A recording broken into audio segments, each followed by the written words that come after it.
Hi guys, I'm Raw Lion, and in this video I want to give you everything you need to know about bananas. So I've eaten a lot of bananas in my life so far. I've really relied on them when I started to be vegan and started to eat a healthier diet. What's great about bananas is they're really cheap. That's the main reason, is that they're cheap and they're also really calorie dense.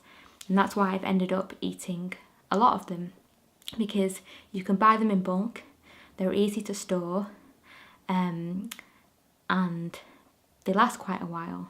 And you can also freeze them, and then you can make banana ice cream. So that just makes it really convenient, really cheap, and they can be a really nutritious and calorie dense base to a lot of fruit-based meals. They're also really good snacks as well. So because they're calorie dense, because they're easy to grab and take on the go, they make really good snacks. So people usually have two issues when it comes to eating more than one banana. The first is potassium and the second is sugar.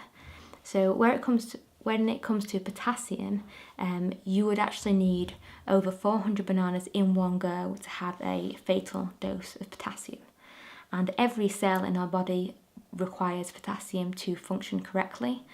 And if you eat too much potassium or too many foods that have a lot of potassium, then your body, if it's functioning correctly, will just get rid of that excess potassium.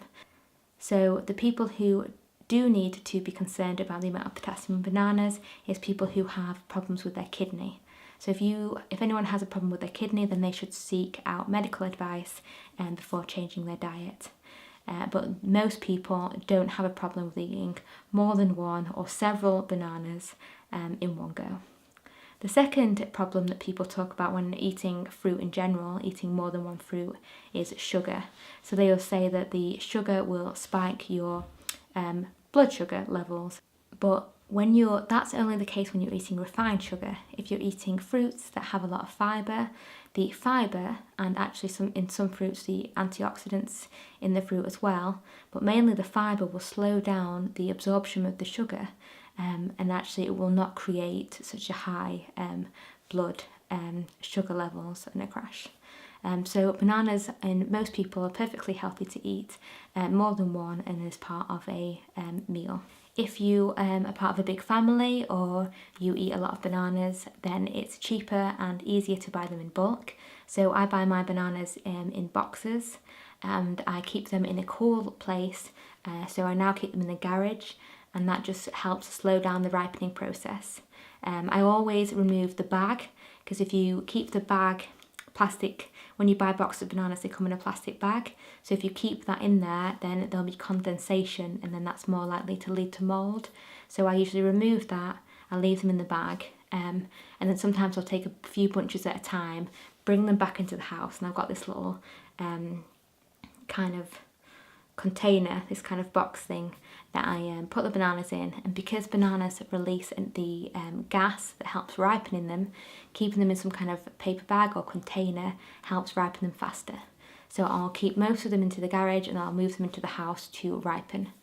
If they all ripen quickly, then I will freeze quite a lot of them, and I'll do that by chopping them up into slices, putting them into containers and putting them in the freezer. And then by slicing them up, that means that you can just grab a few and put them into smoothies, or I like to make banana ice cream with mine. Sometimes, very occasionally, you might get bananas where they aren't going spotty. So you've had them for over a week, and they're not going spotty. Sometimes they'll just ripen slower than others, but sometimes they will ripen and they won't go spotty. So just to be careful that you check how they feel, and you can also open one up and taste it. That's probably the most efficient way to test whether they're ripening, whether they've got that kind of starchy kind of flavour. So bananas have more nutrition and are sweeter the riper they are, and they do ripen off the tree, as I just said. And you can identify a ripe banana by how spotty it is. Some people say that they don't like how the texture of a ripe banana, because it's too gooey. But you can always throw the really ripe bananas into a smoothie. You can make frozen banana ice cream which changes the texture. And also just getting used to the texture is well worth it because it is so cheap. It's nourishing.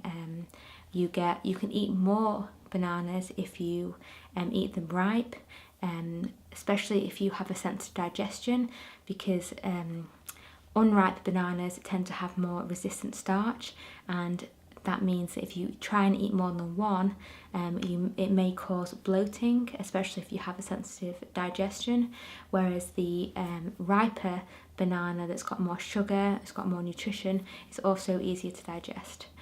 So I've eaten loads of bananas, and if I try and eat them slightly under ripe, I can only eat one. It just doesn't, it tastes very waxy, very heavy, and it doesn't digest as well as it would do if I waited until it was ripe.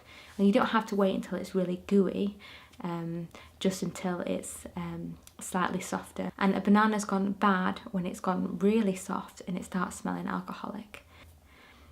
Other ways, going back to slowing down the ripening process, so I keep mine in the garage in a cool place, and then if they are getting ripe, like I mentioned, you can put them in the freezer. You can also keep bananas in the fridge, so that will slow the ripening process even more, and that will cause the skin of the banana to go really black. And that doesn't mean it's going off, that's just its skin's reaction to the cold, and the banana inside, the flesh is still good to eat. I think that's everything that you need to know. Bananas are really great, really quick and easy fast food. You can just grab a bunch of bananas and take them on the go with you. And there's lots of different banana-based recipes that you can try. So because I was eating a lot of bananas when I first started eating more fruit-based meals, I gave myself the challenge of thinking of different ways to eat banana recipes because I was starting to get bored. So I set myself the challenge to come up with 101 different ways to eat banana. And I started this project about 3-4 years ago, and I've turned this into a recipe book. So it's called 101 Ways to Eat Banana. It's finally in the place where it's ready to be launched. I've set a pre-order on Kindle, and so it's on Amazon, or it'll be released on the 1st of June. And there's loads of different recipes, lots of simple recipes, more creative recipes. I've done a lot of kind of healthier versions of different banana recipes from around the world. There are different ways to make a smoothie bowl, fruit bowls. There are different desserts, kind of biscuits, different cakes, puddings. There's some more savoury dishes, banana ice cream.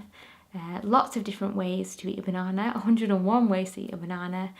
So if you're interested, if you want to eat more fruit, if you want to be more creative with the way that you eat fruit, so I'll leave a link below, and let me know what you think. So I hope you enjoyed this video. Enjoy eating lots of bananas, and I'll see you in another video. Bye.